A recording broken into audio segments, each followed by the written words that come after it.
Prince Harry and Meghan Markle facing criticism as members of the Invictus Games Foundation reveal a growing frustration with the royal couple. Let's bring in our News Nation entertainment expert, Paula Froelich, here with the scoop. Hello. Veterans don't forget faces.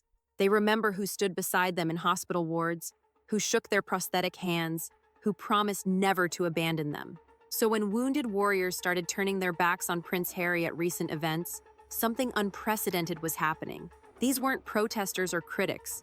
These were the very people he claimed to champion. The rejection came from inside the house he built. The most damaging betrayals always do. Former major in the British Army. He's well respected. He's part of the intelligence corps. He's called out the royal couple, labeling them as narcissists. Break it down for us, Paula. It is. So this week on Twitter, Edward... Organizational psychology teaches us that every institution develops an immune system. When threats emerge, the organism protects itself. Usually, those threats come from outside. But what happens when the founder becomes the infection? The Invictus Games just gave us a masterclass in institutional self-preservation. CEO Dominic Reed didn't just reject Harry's security demands for the 2027 UK Games. He performed organizational chemotherapy, cutting out the toxic element to save the body. The question that should haunt every charity founder is simple. When does the creator become the cancer?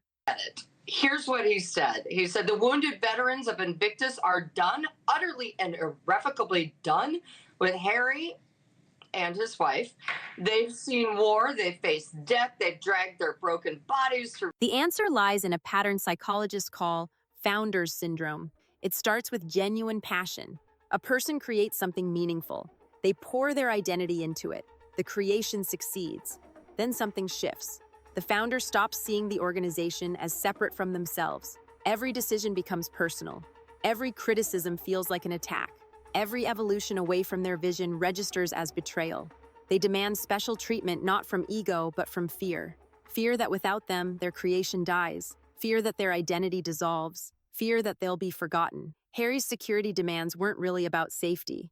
They were about relevance. Really great. It was really all about the veterans, and that's it.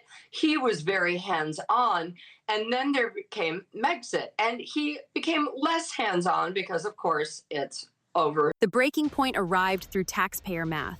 Harry's security request would cost British citizens millions, the same citizens watching their energy bills triple, the same citizens whose NHS waiting lists stretch into years. Someone in the Treasury did the calculation. Protecting one ex-prince would equal funding for dozens of veteran rehabilitation programs. That number leaked. Veterans saw it. They did their own math. How many prosthetic limbs could that money buy? How many PTSD treatments? How many families saved from homelessness? The equation was devastating. Harry's fear was worth more than their healing. And they're saying, you know what? Once or twice a year, he and Meghan, or he, Prince Harry, flies in alone and swoops in to be like, these are the games, and get really great PR. And they're kind of annoyed. But the mathematics went deeper. Every pound spent on Harry's protection meant a pound not spent on actual veterans. The opportunity cost became visceral. A soldier who lost both legs in Helmand Province posted the price of his prosthetics online. 3 years of Harry's proposed security would fund artificial limbs for every amputee in Britain's veteran community. Another veteran calculated how many service dogs could be trained. Another figured out suicide prevention programs. The numbers kept coming. Each calculation another nail in the coffin of Harry's reputation. The veterans weren't just doing arithmetic. They were calculating betrayal. It's traumatizing. You know, Harry has said multiple times he just wants to dedicate his life to the charities, but this year it has not gone well. You have Senta Bali, the charity he co-founded with Princeso, and the timing made everything worse. Britain faces its worst cost of living crisis in a generation. Food banks report record demand. Veteran homelessness increased 40%. Against this backdrop, Harry wanted snipers on rooftops. He wanted road closures. He wanted the full royal treatment he voluntarily surrendered. The optics were beyond toxic. They were radioactive. Kind of blamed both sides, both Harry and the charity chairwoman, Sophie Chandaka, for bringing this fight public. Now, they did clear Harry of bullying. However, that's one charity. The next charity is Africa Parks. Edward, the former British Army major from the intelligence corps, broke military protocol to speak publicly. Officers don't usually comment on civilian matters. They especially don't call members of the royal family narcissists. But Edward's Twitter account became a lightning rod for veteran frustration. His words cut through diplomatic language. The wounded veterans of Invictus are done, utterly and irrefutably done with Harry and his wife. Then his account vanished. Not just the posts, the entire digital presence. 7,000 followers watched a decorated officer disappear from the internet overnight. The silence that followed spoke louder than any accusation. This was clearly not some bot. And a lot of photos of himself, like this was a dude, clearly there. Anyway, thankfully here, HRH, thank you, salute for archiving this. So there we go. Fame-hungry parasite he married. They faced out the bodies, and now they're expected to play in the grotesque theater of two narcissists. What Edward wrote before vanishing revealed something darker. He called Meghan a scavenger circling the sacred with cameras in tow. He described Harry as someone who abandoned his regiment, his family, his queen. These weren't tabloid accusations. They came from inside the military community. The intelligence corps doesn't speak carelessly. Every word was chosen, every phrase calculated. When Edward called them two narcissists desperate for applause, he wasn't expressing personal opinion. He was delivering a verdict from the veteran community. The deletion of Edward's account raised questions nobody wants to answer. Did pressure come from above? Did legal threats arrive? Or did Edward realize he'd said what thousands were thinking but couldn't voice? His final archived message was prophetic. The games were built by warriors forged in agony, sanctified by those who've suffered beyond imagining.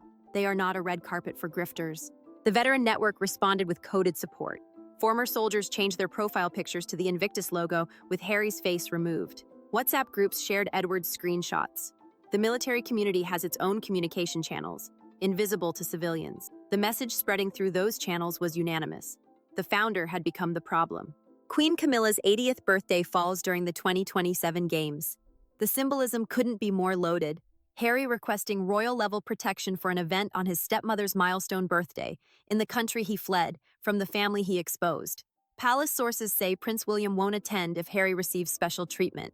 King Charles faces an impossible choice: support his son and alienate veterans, or protect the institution and abandon Harry publicly. But here's what nobody's discussing. The veterans already chose. They're planning alternate events, shadow ceremonies, celebrating their achievements away from cameras and controversy. The real Invictus Games might happen in church halls and community centers, while the official event becomes a hollow shell. The palace's silence speaks volumes. No statement of support, no confirmation of attendance, no acknowledgement of Harry's invitation to his father and brother. Royal correspondents interpret this as calculated distance. The monarchy learned from the Platinum Jubilee. They saw how Harry's presence overshadowed the Queen's celebration. Every appearance became about him, not her. The institution won't make that mistake again, especially not for Camilla's milestone. The royal family mastered the art of the cut direct centuries ago. Harry's experiencing it in real time. Prince William's position is particularly revealing. Sources say he views the Invictus Games as compromised, not the mission, but the management. He reportedly told advisors that appearing would validate Harry's victim narrative. William understands something Harry doesn't. The veterans don't need royal validation. They need resources, respect, and recognition, none of which require a prince who demands special treatment. The trustees, led by Rob Owen, are preparing for every scenario. Plans exist for Harry to attend. Plans exist for him not to attend. Plans exist for him to be quietly sidelined. The organization demonstrated remarkable adaptability. They're treating their founder like a risk to be managed rather than an asset to be celebrated. That shift represents more than administrative evolution. It's institutional rejection. Rob Owen and the trustees made their position clear without words. They restructured budget allocations. Security funding that might have protected Harry went to athlete accommodations. VIP zones became family areas. Red carpets transformed into wheelchair ramps. Every financial decision sent a message. This is what matters now. The accounting sheets became a moral document. Line by line, they wrote Harry out of his own story. When organizations stop protecting their founder, they're not just changing policy. They're performing an exorcism. The financial forensics tell a brutal story. Previous Invictus Games allocated significant resources to founder activities. Translation: Harry's appearances, Meghan's wardrobe, their entourage's accommodation. The 2027 budget shows those line items eliminated. That money now funds participant travel grants. The symbolic weight of this reallocation cannot be overstated. Every pound moved from celebrity to veteran is a vote of no confidence. The board didn't need to pass a resolution. They passed a budget. In nonprofit governance, that's the same as a coup. The donor response reinforced the transition. Major sponsors privately communicated relief about the refocused priorities. Corporate partners who'd grown uncomfortable with the celebritization of the games are increasing their commitments. The money follows the mission, not the man.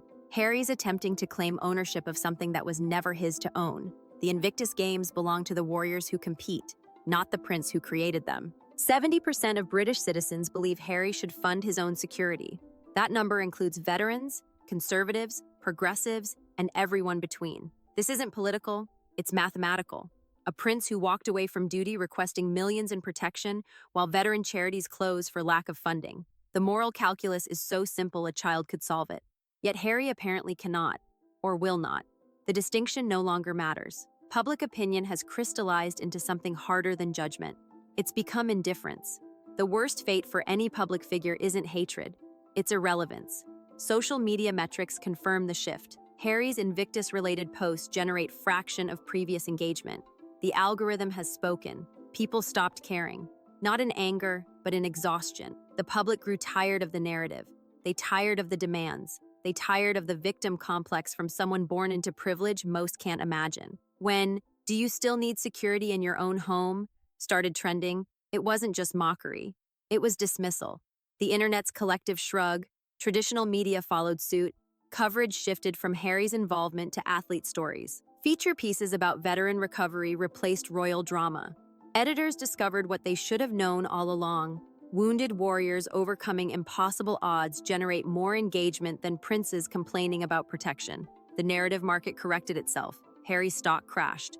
The political implications run deeper. Members of Parliament are questioning continued royal funding for any overseas travel. Harry's demands gave Republicans ammunition they'd sought for decades. If a prince who renounced his role still expects state protection, what about working royals? The precedent Harry wanted to set threatens the entire monarchical structure. The palace understands this. That's why their silence isn't just strategic, it's existential. Every founder faces this moment. The creation grows beyond the creator. The mission transcends the messenger. Moses never entered the promised land. Steve Jobs was fired from Apple. Now Harry joins that lineage, but with a twist. Those leaders were removed for the good of their vision. Harry is being expelled because he betrayed it. The Invictus Games will survive. They'll likely thrive. Warriors don't need princes to validate their sacrifice. They never did. The games were always about them, not him. Harry just forgot that truth. And forgetting that truth in front of people who lost limbs for their country, that's not just a mistake. That's a revelation of character so profound it can't be walked back.